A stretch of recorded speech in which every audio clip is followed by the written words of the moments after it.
my gosh, it's Vayigash, our Torah portion. And I don't know if you've been following along all the details, but it's an amazing arc of a story. People say that the Exodus from Egypt is the greatest story ever told. And this is a pretty good story. I guess you could say this is the preamble. This is the, how'd they do that in Star Wars? They started off with the middle one, and then there's the triple stories behind that you got 20 years later. The prequel. Quill. All right, well, so this is the prequel. It comes before the quill, which is in Exodus. Genesis is one of the biggest books in all the Bible. And we're approaching the end of it. And if you look at Genesis, there's it's this big. This much of it is creation. Well, I guess this much is creation. And this much is the kind of like mythology of what happened, including the Noah story and the Tower of Babel and stuff like that. And then we've got Abraham's life. It's about this big. And then we've got Jacob's life. More than half of the book of Genesis, Bereshit, is about Jacob's life. And you start off, remember, really early with the twin and the blessing and the running away and the ladder with the angels going up and down and the promise to be with you and the working for being deceived, working 21 years for his father-in-law, getting the wrong bride and then the right bride and then coming to meet his brother and the separating and the wrestling with the angel. He gets his name changed to Yisrael, to Israel. And then the brothers kind of, the animosity, they don't like Joseph, and they sell him into slavery with the fancy coat. Joseph, with the dreams and everything else, works his way up. The brothers realize that Dad back at home has sort of died when Joseph died. In fact, they even say it. They said, we thought we were killing our brother, but we really killed our dad because he was just a shell of a man. So this week's Torah portion is the brothers have repented. Joseph is the right-hand man to Pharaoh. And there's this very dramatic moment where he reveals himself to his brothers. All artifice is put aside, the fancy clothing that he has, the makeup. He starts crying, and you can just imagine him smearing the makeup off.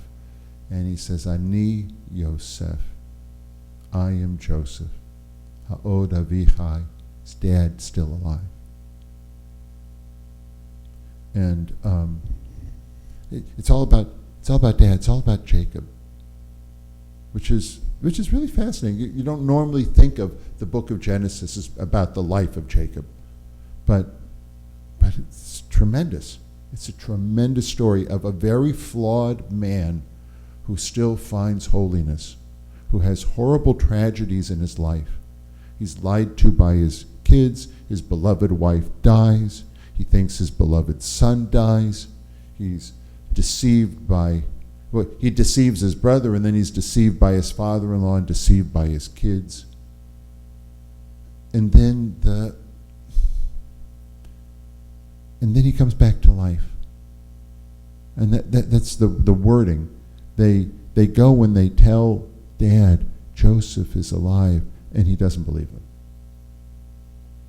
He believes them, of course, when they said that Joseph was dead, but he doesn't believe them when he says they're alive, that Joseph is alive.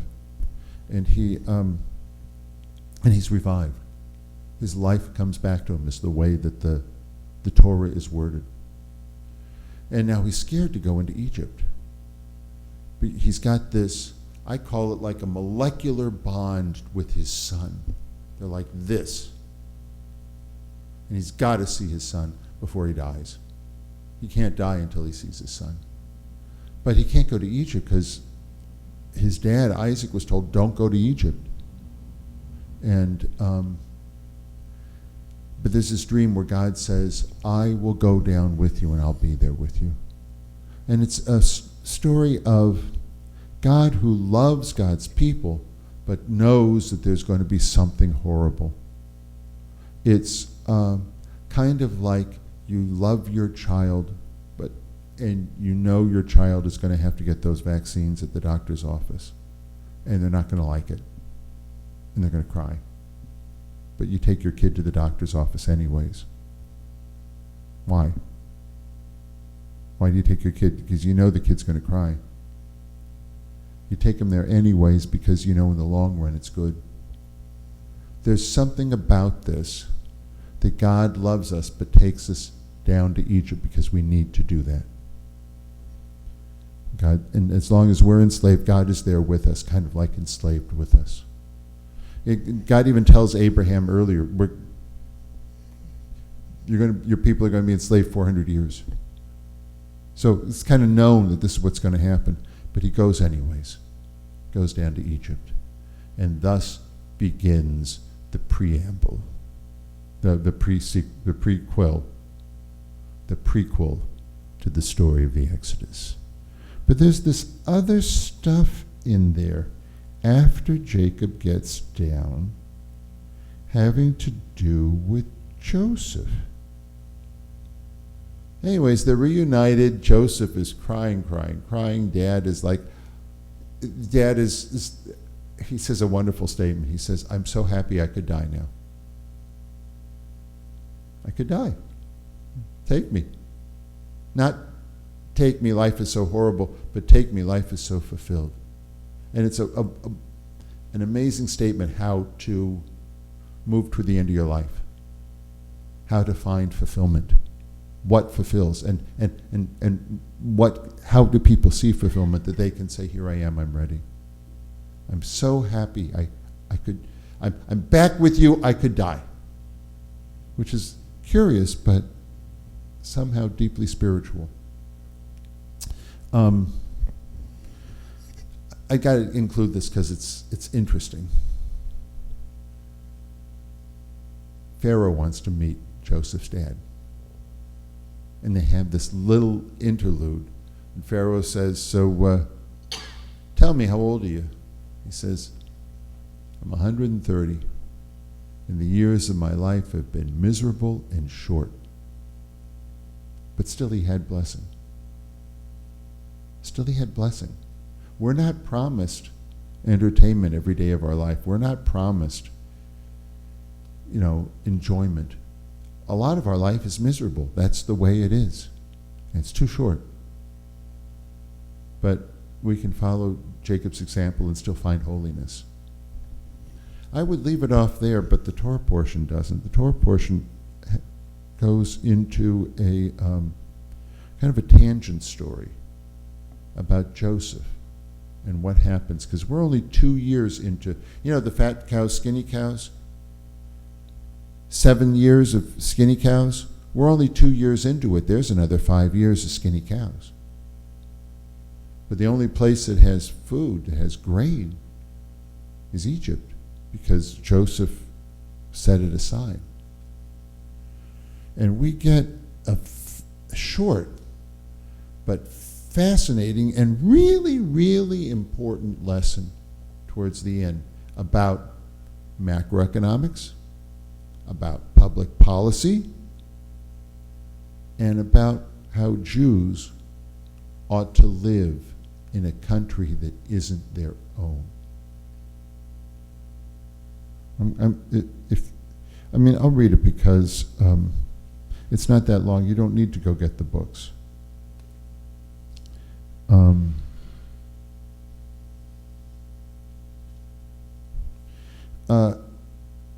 Joseph, right, I'm going to read, I guess, about 10 sentences.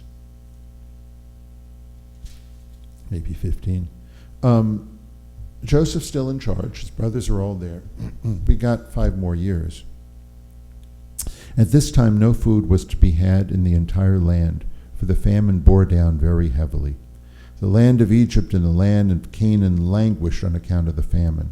Joseph now collected all the silver found in the lands of Egypt and Canaan as payment for the grain that the people were buying. And Joseph brought that silver into Pharaoh's palace.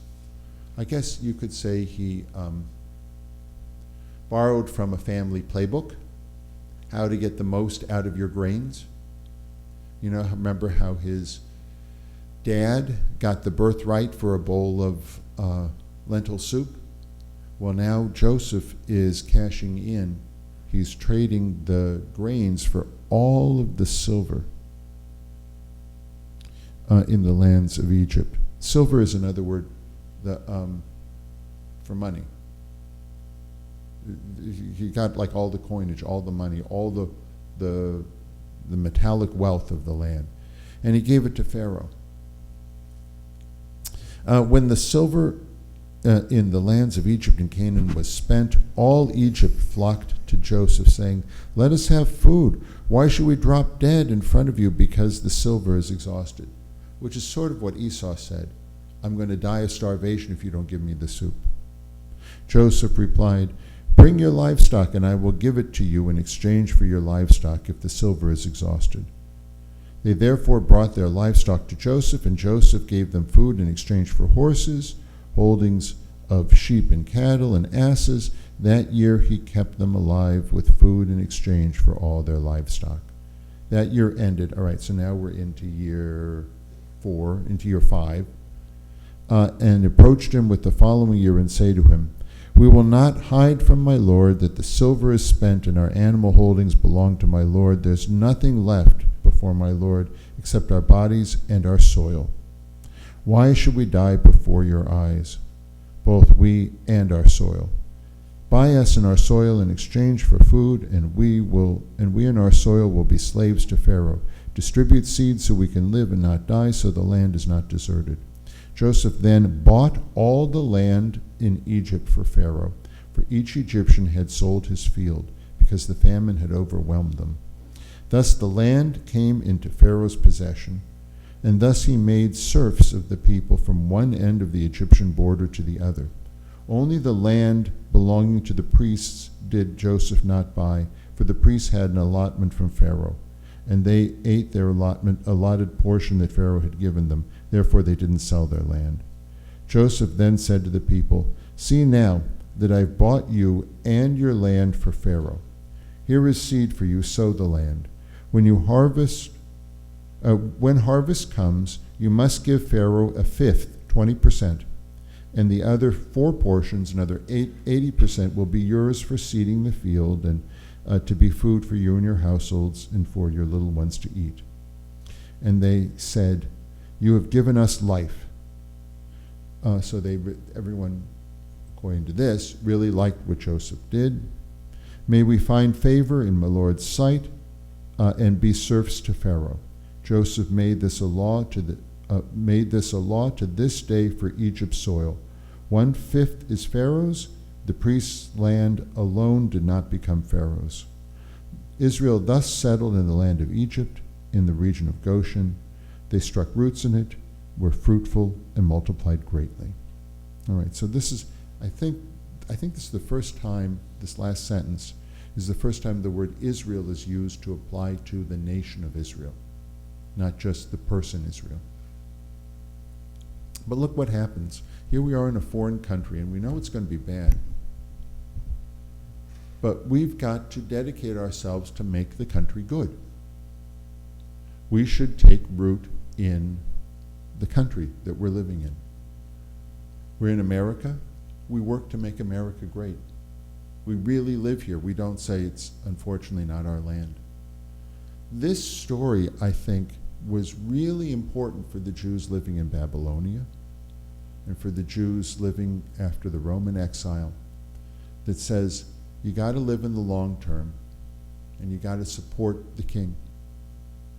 You know, assuming that the king is anywhere near decent, you've got to support the king. You've got to be really good citizens. And this is a very important lesson. I don't want to undermine it. It's a very important lesson. And even though by today's standards, you could say that it seemed really immoral taking all of the people's lands and all of their possessions for food. There was a benevolent dictator component of it that he gave them back 80% of it. What it did is, this story says the reason that there's an Egyptian empire is because of Joseph. That's the reason that Egypt wasn't just one little town, but had all of the land and all of the wealth that they did. It's all attributable to Joseph. But I think there's lessons for us today. It says we should really be real Americans, and we should be very supportive of the government here in America. Anyways, this leads us up to the very last chapter of Genesis next week. Look forward to seeing you then. A couple of things to let you know. There is a march in New York City across the Brooklyn Bridge. It's going to take place tomorrow at 11 o'clock. It will probably be tremendous. It's a statement of anti-Semitism doesn't have a place here in America. It will be tremendous. There's a few people going from Temple. If there's 10 people going, I'll probably devote myself not to Sunday school, but to going with the group.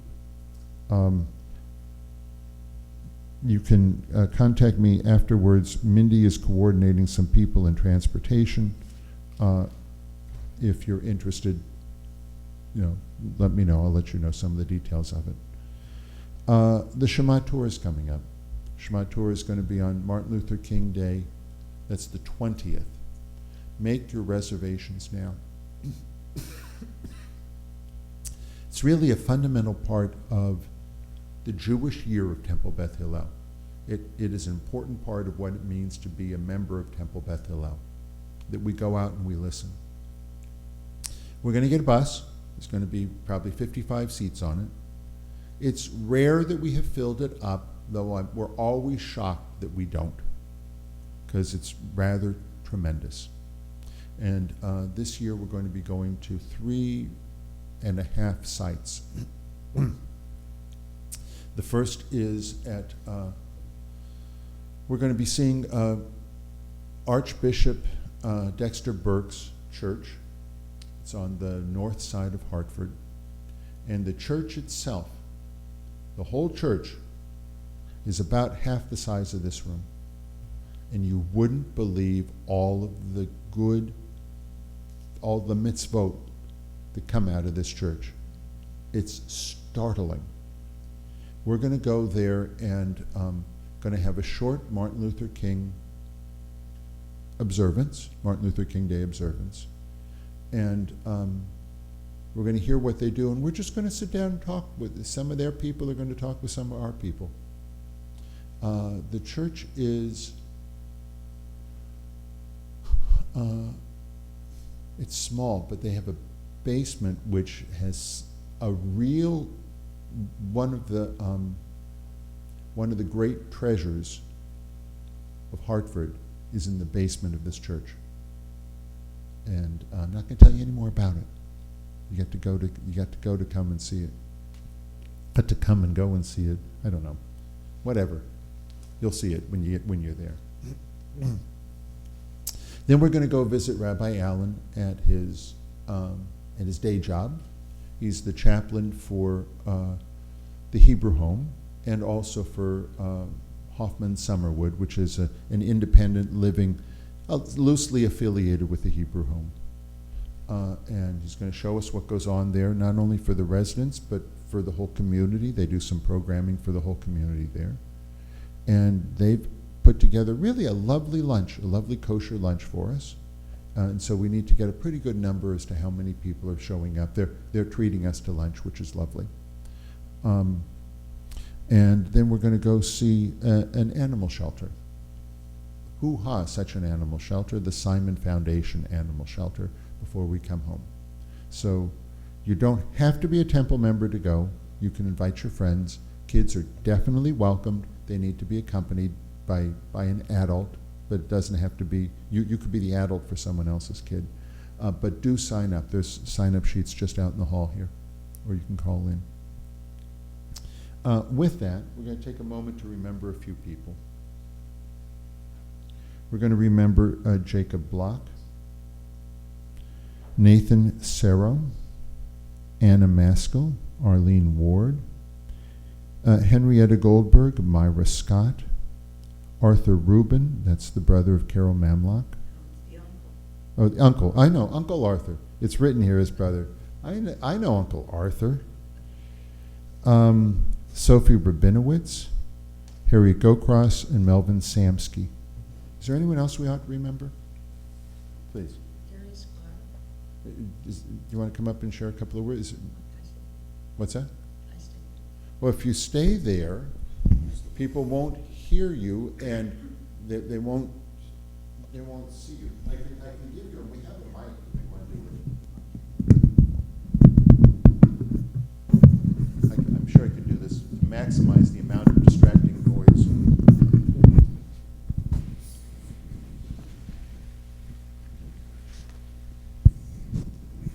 Harry and his wife Hyla lived in West Hartford, and they were season ticket holders to the UConn women's basketball, as my husband and I were, and they had the seats next to us, and we became friends. They were a delightful couple, and he passed away last week. Funeral was the end of last week. It should be remembered for blessing. Is there anyone else we ought to remember? Please. Stephen Mills. Do you want to share a couple of words I about spoke Stephen? a little bit last week. All right. You remember Stephen as well. That their memory should always be for a blessing. We turn to page 598 and rise for Kaddish.